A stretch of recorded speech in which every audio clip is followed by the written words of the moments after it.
الحمد لله رب العالمين الصلاة والسلام على رسوله الكريم وعلى آله وصحبه أجمعين وعلى من تبعهم بإحسان إلى يوم الدين. أما بعد، وعن عبد الله بن مسعود رضي الله عنه قال: حدثنا رسول الله صلى الله عليه وسلم وهو الصادق المصدوق: إن أحدكم يجمع خلقه في بطن أمه 40 يوما نطفة ثم يكون علقة مثل ذلك ثم يكون مضغة مثل ذلك ثم يرسل الملك فينفخ فيه الروح ويؤمر ب4 كلمات: رزقه وأجله وعمله وشقي وسعيد إلى آخر الحديث. متفق عليه.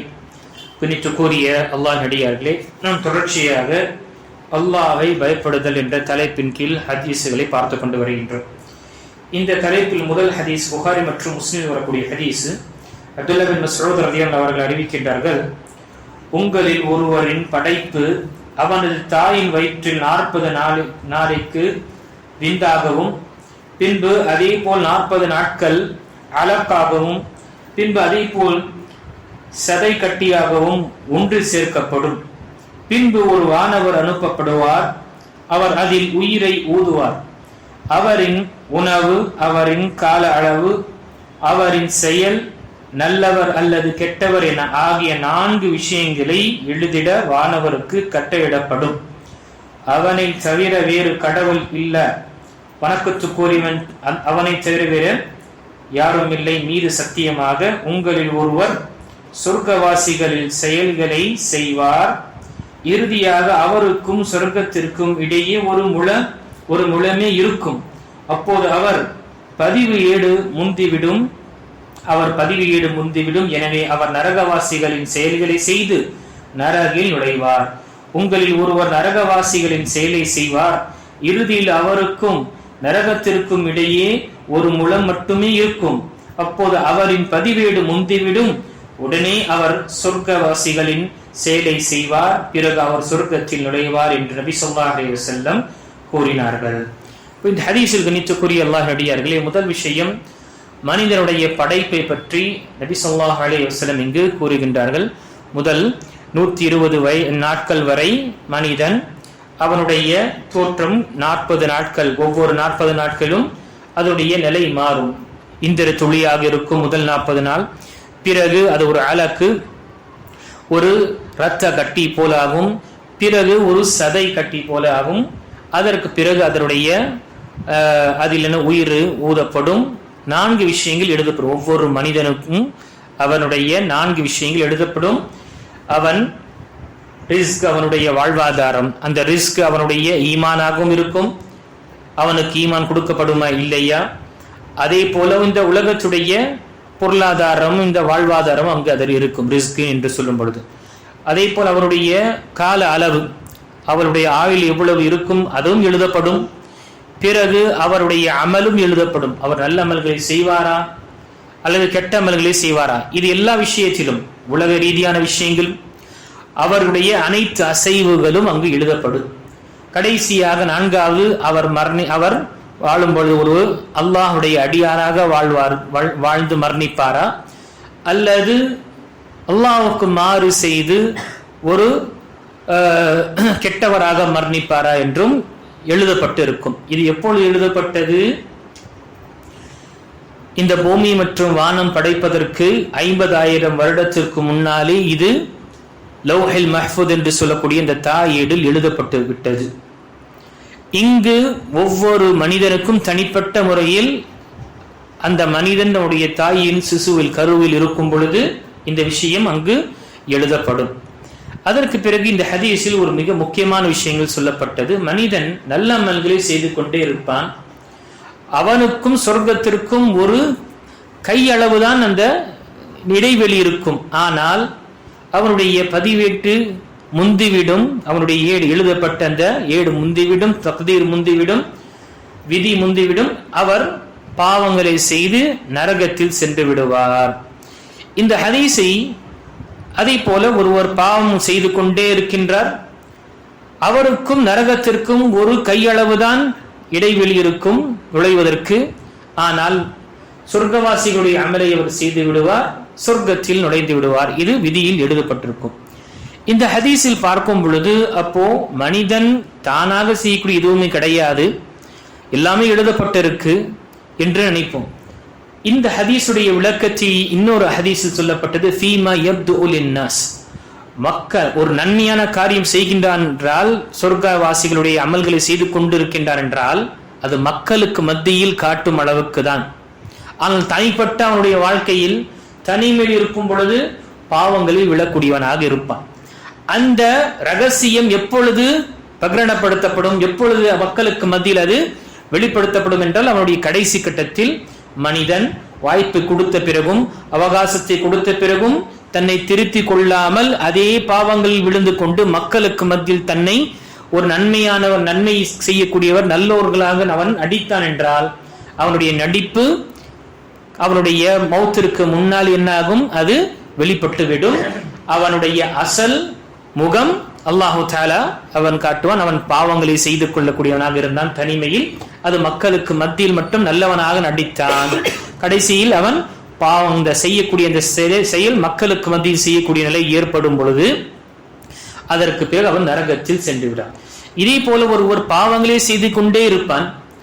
அவர் பாவங்களை செய்து கொண்டே இருக்கின்றார் அல்லது அல்லாஹுக்கு மாறு செய்து குஃபருடைய வாழ்க்கையில் இருக்கின்றார் என்றால் அதிலே மரணித்து விடுவார் என்று நாம உறுதி சொல்ல முடியாது. ஏனென்றால் அவருக்கு அல்லாஹு தஆலா ஹிதாயத்தை கொடுக்க நாடி இருக்கலாம், அவருக்கு தெரிந்து கொள்ளக்கூடிய அந்த வாய்ப்புகள் வரலாம் அவருடைய வாழ்க்கையில். அப்போ இங்கு ஒரு மனிதன் குஃபுர்ல முழுமையாக முழுகி இருக்கின்றான். ஆனால் அவனுடைய கடைசி கட்டத்தில் ஏதோ அல்லாஹு அவனுக்கு ஹிதாயத்து கொடுக்கப்படுகின்றது. அந்த ஹிதாயத்தை அவன் ஏற்று இஸ்லாத்தை தழுவிய உடனே அவனுக்கு மௌத்து எழுதப்பட்டு விடுகின்றது. இதனால்தான் ஒரு சஹாபி ஒரு சஜிதாவும் செய்யாமலே சொர்க்கத்தில் நுழைந்தார். ஒரு சஹாபி ஒரு சஜிதாவும், அவருக்கு அந்த தொழுகையுடைய ஒரு தொழுகையும் தொழுகவில்லை, அவர் சொர்க்கத்தில் நுழைந்தார். யார் அந்த சஹாபி? போர்க்களத்தில் இஸ்லாத்திற்கு தழுவதற்கு முன்னர் ஒரு இஸ்லாத்தை தழுவி போர்க்களத்தில் கலந்து கொண்டு அதிலே ஷஹீதானார். அவருக்கு ஒரு தொழுகையுடைய நேரம் கூட கிடைக்கல.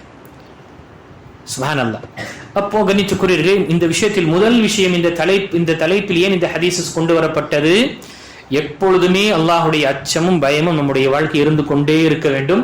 நாம் நல்ல அமல்களை செய்து கொண்டு இருக்கின்றோம் என்றால் இதிலேயே நிலையாக இருந்து விடுவோம் என்று நாம என்ன செய்யக்கூடாது, முழுமையாக நம்மை அந்த விஷயத்திற்கு மாறாக அஞ்ச வேண்டும். அல்லாஹு தஆலாவை நாம இந்த இதில் உறுதியாக இருப்பதற்காக நாம துஆ கேட்டுக்கொண்டே இருக்க வேண்டும். என்றால் நம்முடைய இதயங்கள் வல்ல ரஹ்மானுடைய விரலுக்கு இடையே இருக்கின்றது. அவன் நாடியவருடைய இதயங்களை புரட்டக்கூடியவனாக இருக்கின்றான். எப்பொழுது வேண்டுமென்றாலும் மனிதன் மாறக்கூடியவனாக இருக்கு. அதனால்தான் நாம் அதிகமாக யா முகல்லிபல் குலூப் சப்பித் கல்பி அலா தீனிக், யா முஸர்ரிஃபல் குலூப் ஸர்ரிஃப் கல்பி அலா தாஅத்திக், இதயங்களை புரட்டக்கூடியவனே என்னுடைய இதயத்தை நீ மார்க்கத்தில் நிலையாக, இந்த தீனில் நிலையாக வைப்பாயாக என்று துஆ கேட்டுக்கொண்டே இருக்க வேண்டும். இரண்டாவது, எப்பொழுதும் நிராசை அடைந்து விடக்கூடாது.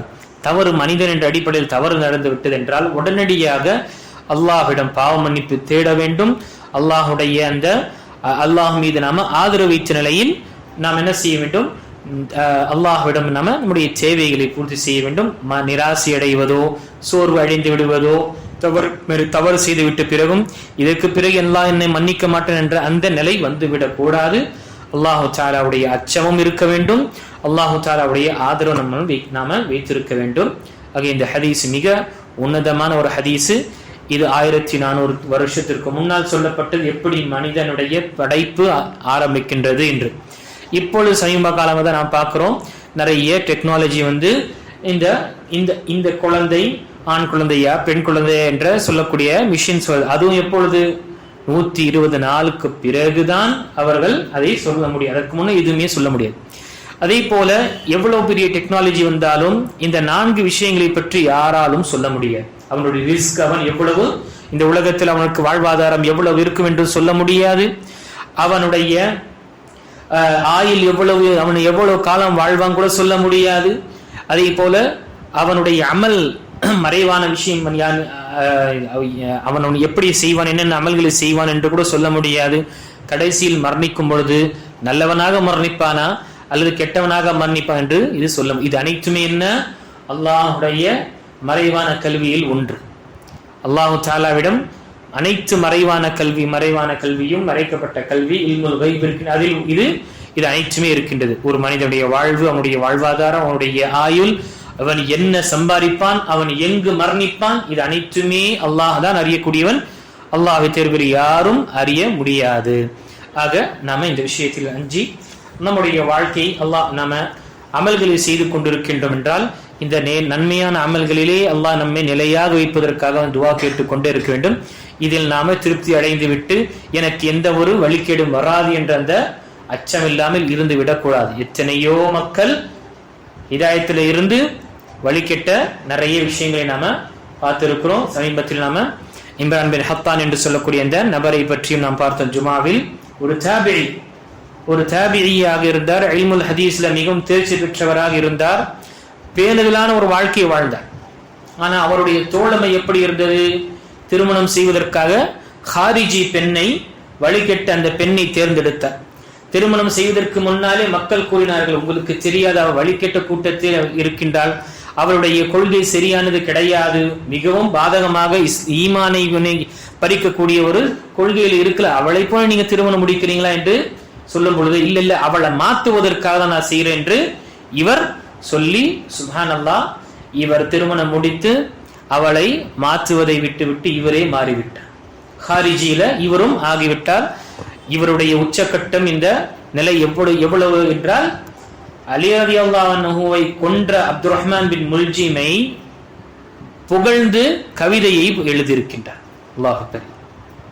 தாபிஈ, கல்வி ஹதீஸ் கலையில் மிகவும் தேர்ச்சி பெற்றவர், சஹாபாக்களிடமிருந்து படித்தவர், அம்மை ஆயிஷா ரலியல்லாஹு அன்ஹாவிடமிருந்து ஹதீஸில் அறிவித்தவர். ஆனால் நிலை என்ன? தோழமை, கெட்ட தோழமை இருந்ததனால அவருடைய விளைவு கடைசியில அல்லாஹ் அக்பர் அந்த ஹாரிஜியா அந்த கூட்டத்தில் அவர் சேரக்கூடிய நிலை ஏற்பட்டது. அல்லாஹ் பாதுகாக்க வேண்டும். நபி ஸல்லல்லாஹு அலைஹி வஸல்லம் ஹவாரிஜிகளை பற்றி சொல்லும் பொழுது இஸ்லாத்தை விட்டு எப்படி வெளியேறுவார்கள் என்றால் எப்படி வில்லிருந்து அம்பு வெளியேறி விடுமோ திரும்ப வராதோ அதே போலதான் அவருடைய நிலை ஏற்படும் என்று. ஆக கணித்துக்குரிய அல்லாஹ் நடிகர் எப்பொழுதுமே நம்முடைய ஈமானுடைய விஷயங்களை நாம் அஞ்சிக் கொண்டே இருக்க வேண்டும். அல்லாஹ்விடம் அதற்குரிய நாம துஆவை கேட்டுக்கொண்டே இருக்க வேண்டும். எப்பொழுதுமே நாம் என்ன ஆகிவிடக்கூடாது, எனக்கு ஹிதாயத்து கிடைச்சிருச்சு, நான் இதிலேயே இருந்துதான் மரணிப்பேன் என்று நாம எப்பொழுதுமே நாம அந்த விஷயத்தை நாம இருக்கக்கூடாது. மாறாக சஹாபாக்கள் அவர்களுக்கு ஈமான் கிடைத்த பிறகும் அஞ்சி வாழக்கூடியவர்களாக தான் இருந்தார்கள். அல்லாஹ் தஆலா நமக்கு இந்த விஷயத்தை சிந்தித்து ஈமானை பாதுகாக்கக்கூடியவர்களாக நம்மை ஆக்கிடுவானாக. இந்த ஈமானுக்கு பாதிப்பு தரக்கூடிய இத்தகைய விஷயமாக இருக்கட்டும், அல்லாஹ் நம்மை அதிலிருந்து பாதுகாப்பானாக. ஆமீன். வாஹிர் தஅவானா அல்ஹம்துலில்லாஹி ரப்பில் ஆலமீன்.